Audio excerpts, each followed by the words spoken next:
je rajoute toujours l'aventure continue. Et c'est vrai que c'est simple. Bonjour Mans, Bonjour Antoine. est-ce que tu peux te présenter pour les gens qui te connaissent pas, s'il te plaît? Alors, c'est pas compliqué. Moi, je suis peintre plasticien, donc sur le secteur de Poitiers. Ça fait 30 ans que j'expose, ça fait 40 ans de peinture. Et je fais plutôt de l'abstraction dite lyrique, c'est-à-dire que l'abstraction au premier regard de la toile, c'est pas compliqué, on n'y voit pas grand-chose de particulier, de figuratif. Par contre, quand on fouille un petit peu et quand on trouve un point d'accroche sur la toile, on va dessiner l'histoire de la toile en fonction du point d'accroche figuratif qu'on a trouvé dedans. Voilà, donc il y a toujours quelque chose derrière ce que j'ai travaillé sur la pièce. Oh ben là, c'est pas compliqué. J'allais dire que je suis tombé dedans quand j'étais petit. Pourquoi? Mon père était dans le milieu.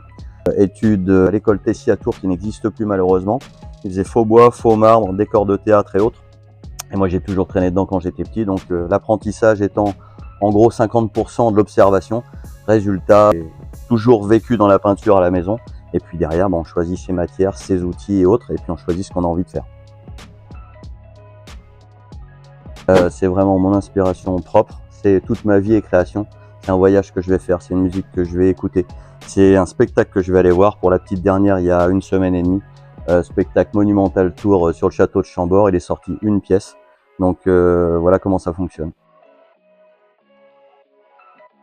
Alors il y en a une, c'est un peu le tournant aussi de la carrière artistique.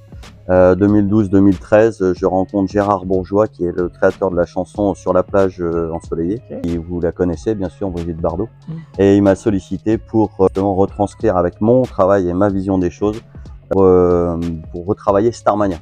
Et donc en fait, c'était la toute première de la série L'Atelier et la Ville, que cette série-là justement je suis depuis maintenant quelques années. Et une deuxième pièce, j'ai travaillé une toile qui s'appelle Le Hublot. En fait, cette toile-là a été travaillée sur l'île de Veranka, sur le milieu du Danube, en fait, en Hongrie. Et donc, cette toile-là a eu le premier prix d'excellence au salon de Kobe au Japon. Et ça a été un peu le déclencheur, en fait, finalement, de ma carrière artistique. Ça va pas être bien compliqué, en fait. C'est une phrase que j'utilise encore continuellement, en général, à la fin des posts, que ce soit sur les réseaux sociaux ou autres. Bref.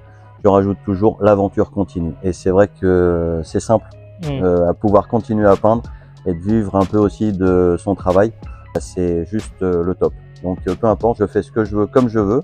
Et l'intérêt, c'est de se dire l'aventure continue encore aujourd'hui. Voilà. Ok, super. Merci Mans pour cette interview. Merci Antoine. À bientôt, au revoir. À bientôt.